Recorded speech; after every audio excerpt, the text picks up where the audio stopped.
Ladies and gentlemen, welcome back to the analysis of YOLENO TV. I hope you're well from whatever you watch this channel. I'd like to start this session by appreciating you so much for making this channel grow. If you wish to support us, just subscribe to our channel and give this video a like. So you've just gone through the budget. I assume you were glued to your TV and you saw NJUNGUNA read the much awaited budget 2023-2024, and there was a lot of expectations there. But one funny thing is that the budget that the CS read has shocked many people.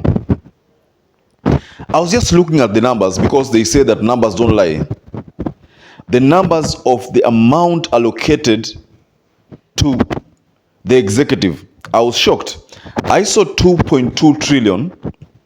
That is what was being displayed as a total amount allocated for the executive. 2.2 trillion. To make a choice and do subsidization of production and not consumption, and on that he spoke about an EVA. That is way above last year's budget and all other budgets. This year's budget has surpassed the mark 2.2. And let me remind you also that the total budget that has been allocated is 3.7 trillion. So if the executive is consuming 2.2, that means all other people and all other organizations will consume 1.5 trillion. That is the allocation.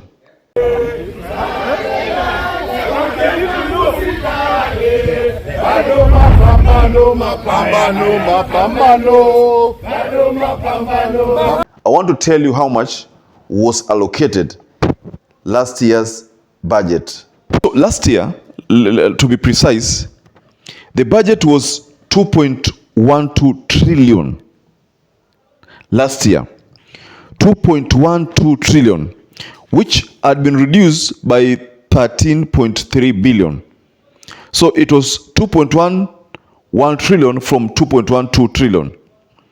And this year's budget is 3.7 trillion. So William Ruto has raised the budget by a total of 1.5 trillion, if I'm not wrong. So the total budget which was for last year has been subjected to the executive, 2.2.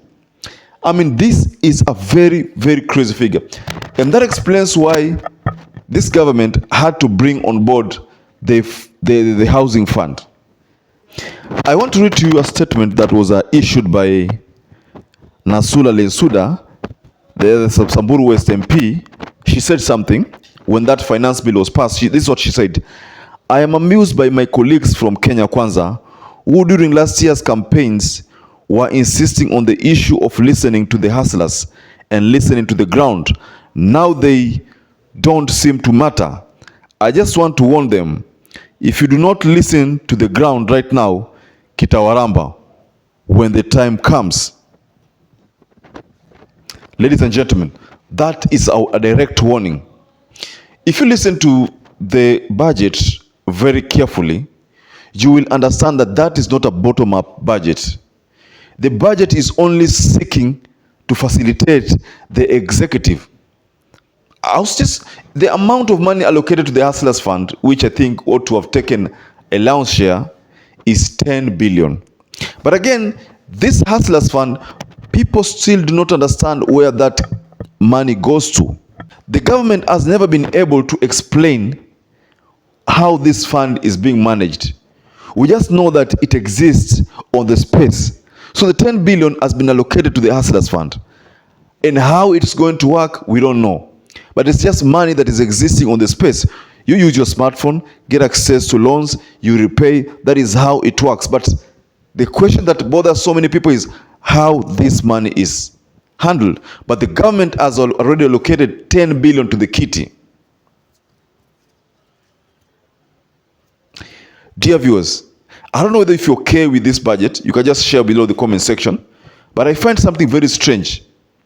If last year's budget was 2.12 or 2.11, And this year's budget is 3.7. And these people, when they were campaigning, they said that they were going to work with a lean budget. So how comes they have almost doubled the budget?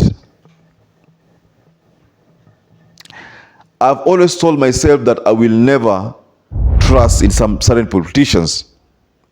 Perhaps this explains why many people are now regretting why they voted for this government. I have seen so many people in Mount Kenya.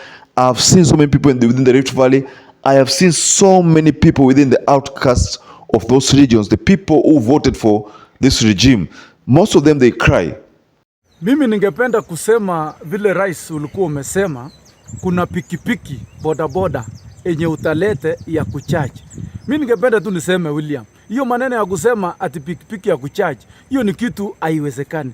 Kuna mali kama Kuresoi hapa ndani, stima hakuna, aya na hatujui unachaji masaa mangapi. Rais, ile kitu tulikuwa tunataka ni wewe ungekuja hapa ground utuulize sisi watu wa bodaboda, ndio tukuambie inawezekana ama haiwezekani. Sababu sisi watu wa bodaboda tunaona hiyo kitu kweli haiwezekani rais. Hiyo kitu ukiona kidogo inajaribu kukaa kama gas, inakaa tena kama mtungi ya gas. Rais, alafu sasa rais, ile kitu tulikuwa nataka tu tujue vizuri. Hapa kwenda Kuresoi, stima hakuna. Hata hapa mali niko, stima hakuna. Sasa hatujui huyu mtu wa pikipiki mwenye ana stima na anaishi nyumba yenye ina stima. Sasa itakuwa okay, ukitaka kucharge itaweza kuwa, sababu tunataka tujue, labda unataka kufanya economy ya mafuta. Sasa tujajua wakati unaweka charger ukicharge hii pikipiki, inaweza kuwa ukienda kuchajiwa kwa mali inachajiwa, inaweza kuwa shilingi 10 ama inaweza kuwa shilingi 1000 ama 500.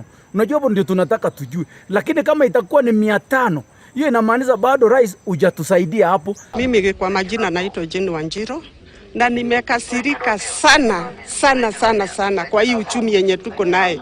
Hata sasa hivi kiniongeresha sana nitalia mbele ya hawa. Kwa nini vijana wenye walikuwa wanafanya kazi mtaani walivutwa na walikuwa nakuja wananunua kinyesa kama hii?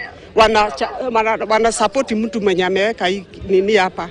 Unga imeongezwa, sukari hatujawahi ona sukari inafika kilo 1, kilo 2 shilingi 500. Hapa sijui tumefika Amerika, tunauawa kama vile mwenzangu amesema, tunauliwa kama vile Makenzi anaua watu chini. Tunazikwa tukiwa uhai. Na wamama tumekasirika. Hii serikali penye inatupeleka kaburini. Inatupeleka hata sisi Shakahora. Wanatupeleka kwenye ziwa la moto.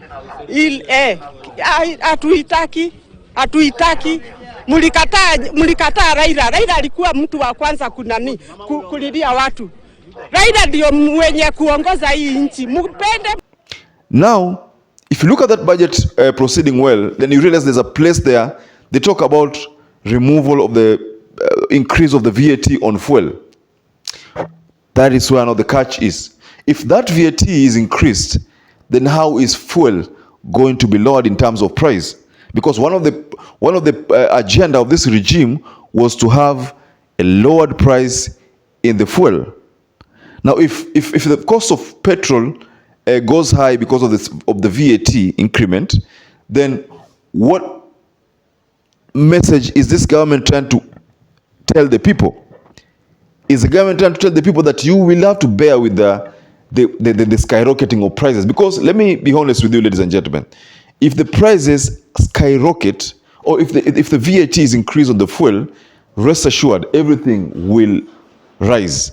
Talk about fares, talk about products, commodities, talk about unga, the much talked about unga, the price will rise. Talk about electricity, all these things will rise. So this government is not doing justice to the people.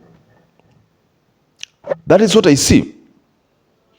All the hulabaloo about the finance bill, all the hulabaloo about the housing fund was just to finance this budget. This budget has exploded, has gone beyond the yearly budget that this country has always subjected itself to.